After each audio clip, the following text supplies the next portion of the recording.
사랑하는 자야, 오늘 나는 너에게 가장 솔직한 질문 하나를 던지려 한다. 너는 나를 공평해서 믿고 있느냐? 아니면 이해되지 않아도 믿고 있느냐? 사람들은 말한다. 하나님은 공평하셔야 한다고. 열심히 기도한 사람에게는 응답이 있어야 하고, 끝까지 버틴 사람에게는 반드시 보상이 있어야 한다고. 그러나 사랑하는 자야, 너는 이미 알고 있다. 현실은 그렇게 흘러가지 않는다는 것을. 같이 기도하던 사람은 먼저 웃고 너는 여전히 같은 자리에 서 있다. 같이 울던 사람은 회복되었고 너는 아직 그 밤을 지나고 있다. 그래서 너는 묻는다. 주님, 왜입니까? 왜 저는 아직입니까? 그 질문 앞에서 나는 너를 책망하지 않는다. 사랑하는 자야, 나는 내 마음의 결을 안다.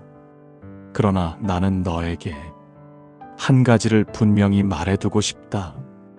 내 생각은 너희의 생각과 다르며 내 길은 너희의 길과 다르다. 여호와의 말씀이니라. 하늘이 땅보다 높은 같이 내 길은 너희의 길보다 높으며 내 생각은 너희의 생각보다 높으니라. 이사야 55장 8절 9절. 너는 공평이라는 이름으로 나를 이해하려 했고 나는 신실함이라는 이름으로 사랑하는 너를 붙들고 있었다. 너는 결과를 보고 믿고 싶어 했고 나는 관계 안에서 너를 놓지 않고 있었다. 사랑하는 자야, 공평하지 않아 보이는 이 시간 속에서도 나는 한 번도 너를 잊은 적이 없다. 이 말씀은 답을 급히 주기 위해 시작되지 않는다. 이 여정은 내 질문을 지워버리기 위해 열리지 않는다. 오히려 사랑하는 자인 내가 이 길에서 혼자가 아님을, 내 믿음이 부서지지 않도록 내가 곁에 서 있음을 다시 들려주기 위해 시작된다. 이제 너의 질문을 안고 나와 함께 걸어보자. 사랑하는 자야, 나는 너를 끝까지 데려갈 것이다. 우리가 믿어온 공평한 하나님이 무너질 때, 사랑하는 자야, 너는 나를 믿어왔다. 정말로 믿어왔다. 기도하면 길이 열릴 것이라 믿었고, 버티면 반드시 나아질 것이라 믿었으며, 선을 택하면 결국 선한 결과가 올 것이라 믿었다. 그래서 너는 참고, 그래서 너는 침묵했고, 그래서 너는 쉽게 원망하지 않으려 애썼다. 그런데 어느 날 그 믿음이 조용히 흔들리기 시작했다. 너보다 덜 기도하던 사람은 먼저 웃고 너보다 늦게 시작한 사람은 앞서 나아갔다. 너는 여전히 같은 문제 앞에 서 있는데 세상은 아무 일 없다는 듯 흘러갔다. 그때 너의 마음 속에 이 질문이 스며들었다. 주님, 이게 정말 공평합니까?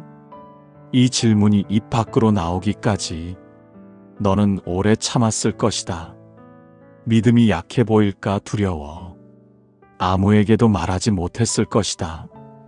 그러나 사랑하는 자야, 그 질문은 불신앙에서 나온 것이 아니다. 그 질문은 너의 믿음이 진짜였기에 나온 것이다. 성경은 이렇게 고백한다. 악인이 형통하고 의인이 고난당하는 것을 내가 보았노라. 전도서 7장 15절. 너만 그렇게 느낀 것이 아니다. 나를 따르던 이들도, 나를 사랑하던 이들도 같은 자리에 서서 같은 질문을 했다. 왜 어떤 이는 쉽게 회복되고 왜 어떤 이는 오래 아파야 하는가? 왜 어떤 이는 기도 끝에 응답을 받고 왜 어떤 이는 침묵만을 받는가? 사랑하는 자야, 너는 그 질문 앞에서 스스로를 책망했을지도 모른다. 내가 더 믿음이 없어서 그런가? 내가 아직 부족해서 그런가? 그러나 나는 말한다. 그것은 너의 부족함 때문이 아니다. 너는 나를 공평한 하나님으로 이해하려 했고, 그 기대가 무너질 때 너의 마음도 함께 흔들린 것이다. 사람은 공평을 기준으로 세상을 이해한다. 같이 시작했으면 같이 도착해야 하고, 같이 노력했으면 같은 보상을 받아야 한다고 믿는다. 그래서 너는 기도의 양을 세고 눈물의 깊이를 비교하며 인내의 시간을 저울에 올려놓는다. 그러나 사랑하는 자야, 나는 너를 비교의 질서 안으로 부르지 않았다. 나는 너를 관계 안으로 불렀다. 너는 결과를 보고 내 사랑을 판단하려 했고, 나는 이미 너를 사랑하는 자로 부르고 있었다. 공평이 무너질 때 믿음이 무너지는 것이 아니다. 오히려 그때 진짜 믿음이 드러난다. 사랑하는 자야, 지금 내 마음이 흔들리고 있다면 그것은 내가 나를 떠나고 있어서가 아니다. 너는 지금 더 깊은 자리로 초대받고 있는 것이다. 이제 공평이라는 기대를 내려놓고 나를 다시 바라보아라. 다음에서 나는 너에게 왜 내가 공평하지 않아 보이는 길을 허락하는지 이야기해 주려 한다. 하나님은 정말 공평하지 않으신가? 사랑하는 자야, 너의 마음 속에 있는 이 질문을 나는 모른 척하지 않는다. 하나님은 정말 공평하신 분입니까? 아니면 처음부터 공평하지 않으신 분입니까? 이 질문은 신앙의 가장 깊은 문 앞에 서 있을 때 반드시 한 번은 지나야 하는 자리다. 그래서 나는 너에게 한 이야기를 들려준 적이 있다. 천국은 마치 품꾼을 얻어 포도원에 들여보내려고 이른 아침에 나간 집 주인과 같으니, 마태복음 20장 1절. 이른 아침부터 일한 자들이 있었고 해가 거의 질 무렵에 들어온 자들도 있었다. 그러나 하루가 끝났을 때 주인은 모든 품꾼에게 같은 품삯을 주었다. 그때 먼저 일한 자들의 마음에서 분노가 올라왔다. 우리는 하루 종일 땡볕에서 수고했습니다. 그런데 저 사람들과 어찌 같은 대우를 받습니까? 사랑하는 자야, 이 장면이 낯설지 않을 것이다. 너의 마음 속에서도 같은 외침이 올라온 적이 있기 때문이다. 저 사람은 나보다 늦게 시작했는데, 저 사람은 나보다 덜 견뎠는데 왜 결과는 같습니까?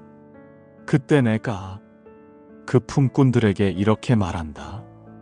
친구여, 내가 내게 잘못한 것이 없노라. 내가 나와 한 데나리온의 약속을 하지 아니하였느냐? 마태복음 20장 13절. 그리고 이어서 이 한마디를 던진다. 내가 선함으로 내가 악하게 보느냐? 마태복음 20장 15절. 사랑하는 자야, 이 말씀 앞에서 많은 이들이 불편해진다. 왜냐하면 이 비유는 노력의 가치를 부정하는 이야기가 아니기 때문이다. 이 비유는 은혜를 계산하려는 마음을 드러내는 이야기다. 너는 모르게 이렇게 말해왔을지도 모른다. 이 정도면 받을 자격이 있습니다. 이만큼 했으니 이제는 응답이 와야 합니다. 그러나 나는 너를 자격의 기준으로 부르지 않았다. 나는 은혜의 자리로 너를 불렀다. 사랑하는 자야, 공평은 사람이 세상을 이해하기 위해 만든 기준이다. 그러나 은혜는 사람을 살리기 위해 하나님이 선택하신 방식이다. 공평은 비교를 낳고 은혜는 감사를 낳는다. 공평은 남의 몫을 보게 만들고 은혜는 내가 서 있는 자리를 보게 한다. 너는 지금 이 비유 앞에서 분노한 품꾼의 자리에 설 수도 있고 감사한 품꾼의 자리에 설 수도 있다. 사랑하는 자야, 나는 너를 분노의 자리에 두고 싶지 않다. 나는 너를 은혜를 아는 자리로 부르고 있다. 공평하지 않아 보이는 나의 결정 속에는 언제나 너를 향한 선함이 숨겨져 있다. 다음에서 나는 너에게 왜 오히려 의인에게 더 깊은 고난이 허락되는지 그 이유를 이야기해 주려 한다. 의인은 왜 더 아픈가? 사랑하는 자야, 이 질문은 지식으로 풀 수 있는 질문이 아니다. 이 질문은 고통을 지나온 사람만이 끝까지 붙들 수 있는 질문이다. 너는 이렇게 묻는다. 왜 더 믿는 사람이 더 아픕니까? 왜 더 기도한 사람이 더 오래 웁니까? 이 질문은 수천 년 전부터 나를 따르던 이들의 입술에서도 같이 흘러나왔다. 주께서 만군의 여호와여, 주께서 어찌하여 악인의 길이 형통하며 반역자들이 다 평안함이니이까. 예레미야 12장 1절. 사랑하는 자야, 이 말은 원망이 아니다. 이 말은 관계를 포기하지 않은 자의 질문이다. 의인은 고난을 면제받은 사람이 아니다. 의인은 고난 속에서도 나를 놓지 않는 사람이다. 그래서 나는 의인을 더 깊은 자리로 부른다. 사람은 자신이 감당할 수 없는 것을 맡기지 않는다. 사람은 믿지 못하는 자에게 가장 귀한 것을 내어주지 않는다. 사랑하는 자야, 내가 지금 이 깊은 고통 한가운데 서 있다면 그것은 내가 너를 가볍게 여기기 때문이 아니다. 오히려 내가 너를 맡길 수 있는 사람으로 보고 있기 때문이다. 너는 때로 이렇게 느꼈을 것이다. 차라리 믿지 않았다면 이만큼 아프지 않았을 텐데, 차라리 기대하지 않았다면 이만큼 무너지지 않았을 텐데.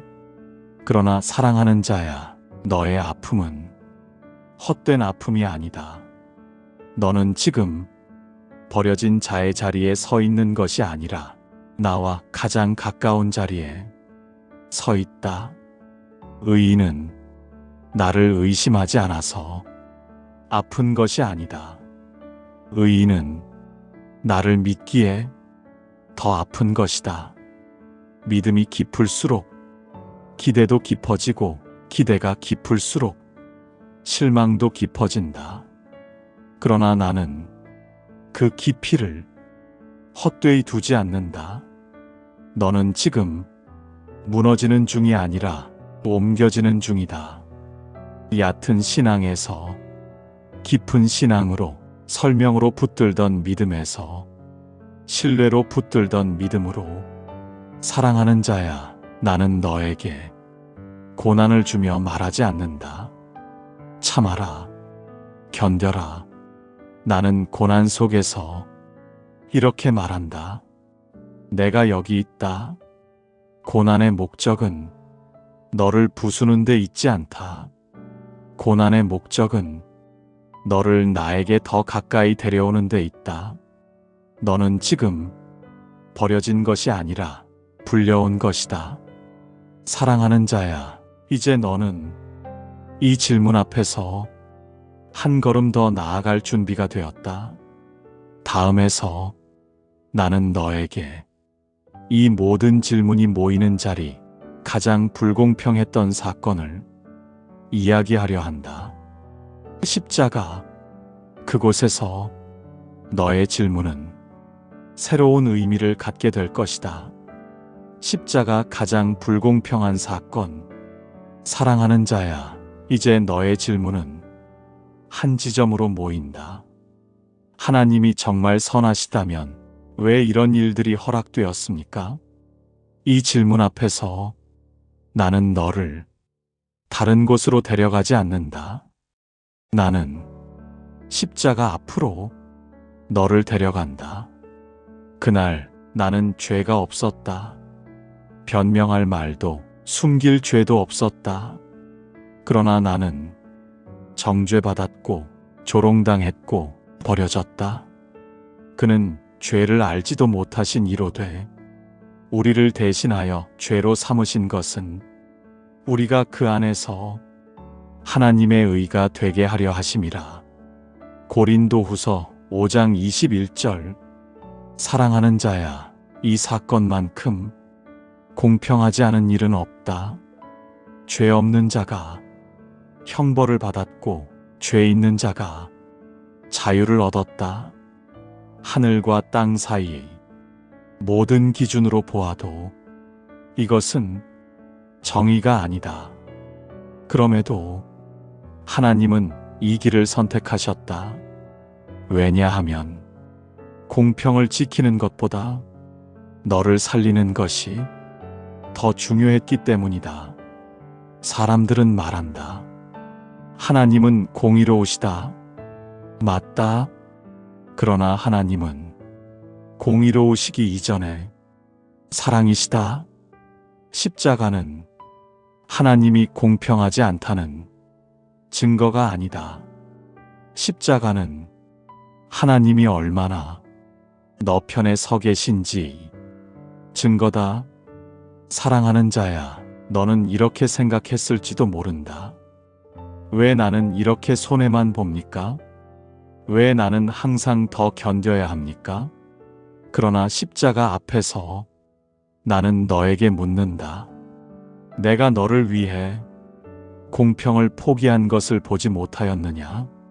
나는 너보다 덜 아프지 않았다. 나는 너보다 덜 외롭지 않았다. 나는 모든 것을 알고도 그 길을 걸었다. 왜냐하면 그 길 끝에 내가 있었기 때문이다.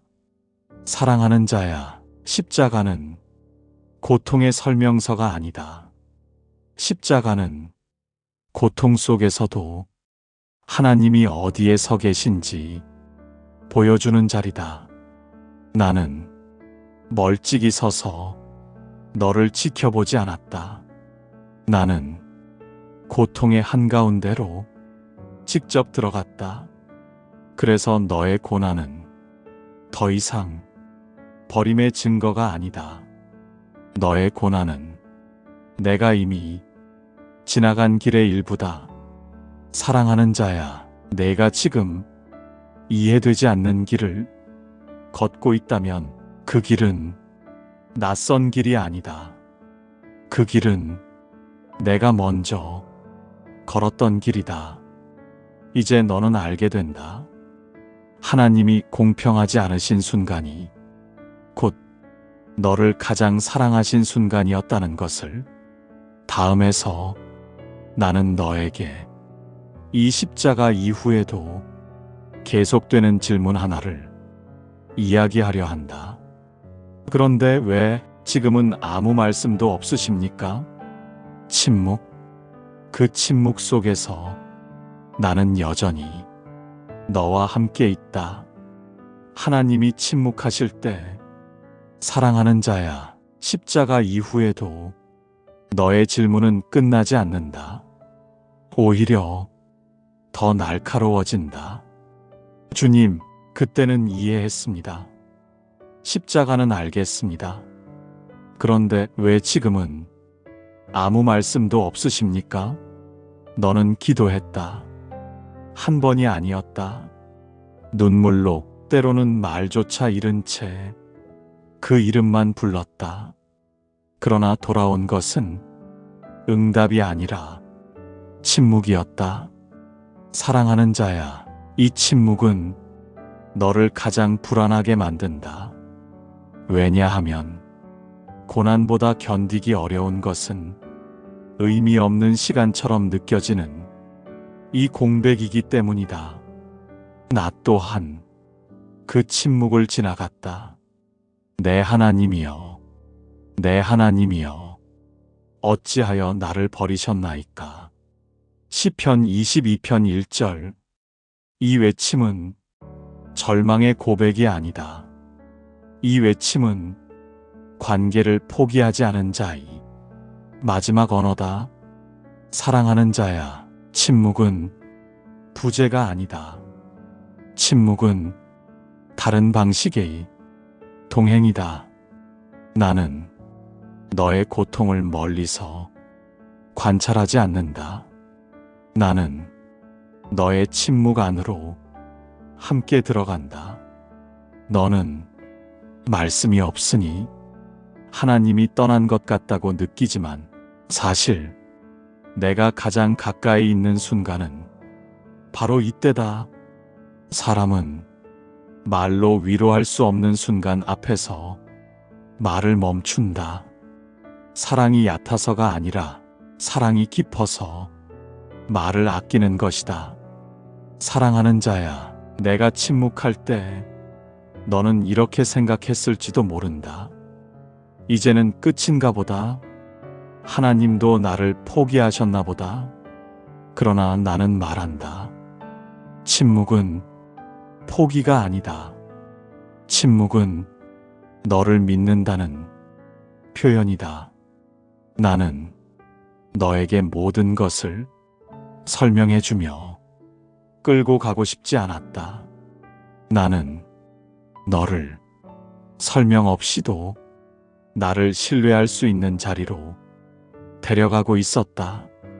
침묵은 너를 시험하는 시간이 아니라 너의 믿음이 다른 형태로 자라는 시간이다. 사랑하는 자야, 이 시간은 헛되지 않다.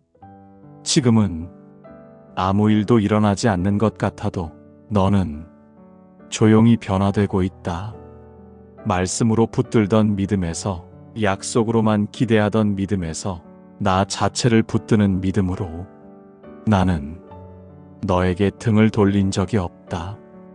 나는 너를 홀로 둔 적도 없다.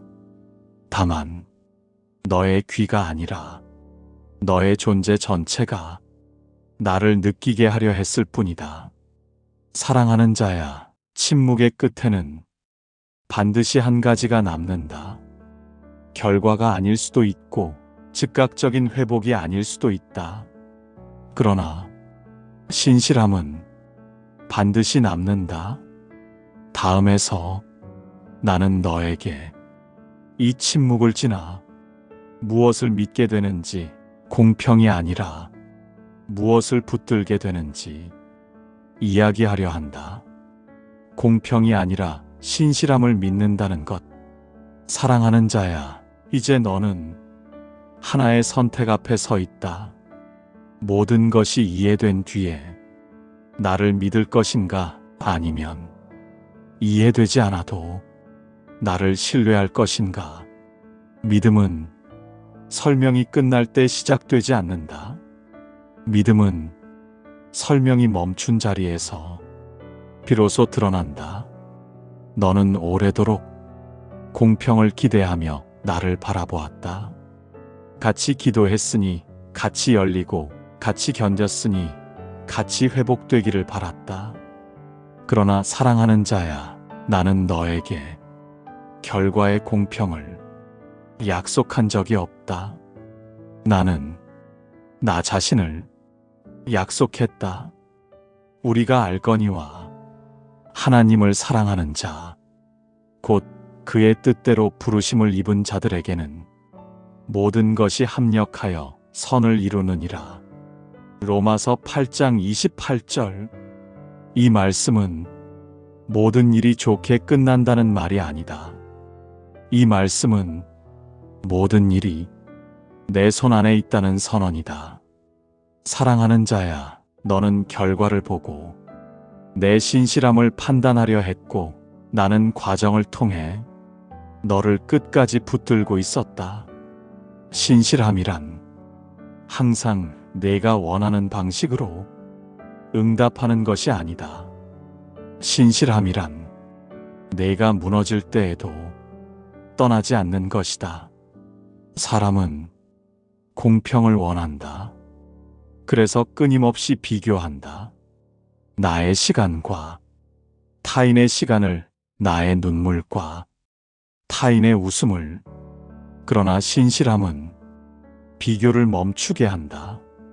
왜냐하면 신실함은 다른 사람의 이야기가 아니라 너와 나 사이의 이야기이기 때문이다. 사랑하는 자야, 나는 너를 다른 누구의 길로 인도하지 않았다. 나는 너만의 길을 함께 걷고 있다.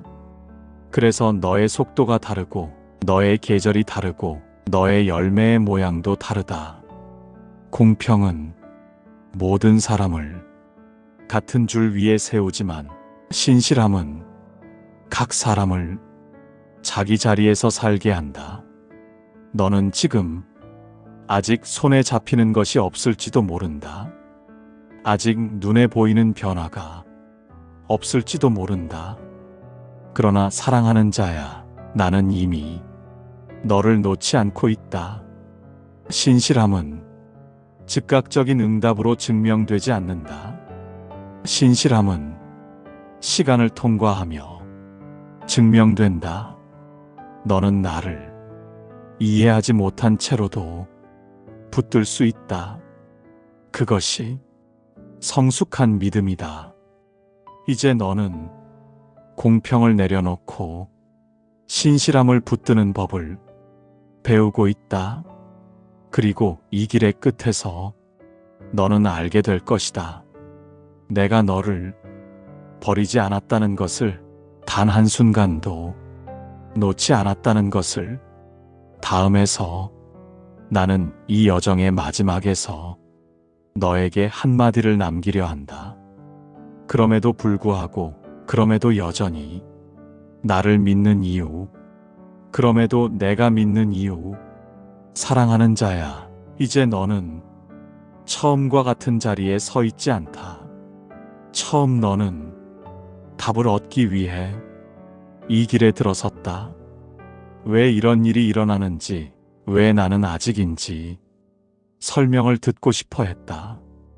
그러나 지금 너는 안다. 믿음은 모든 질문이 사라질 때 완성되지 않는다는 것을.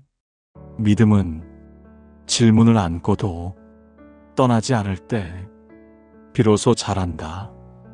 비록 무화과 나무가 무성하지 못하며 포도나무에 열매가 없으며 감람나무에 소출이 없으며 밭에 먹을 것이 없으며 우리의 양이 없고 외양간에 소가 없을지라도 나는 여호와로 말미암아 즐거워하리로다.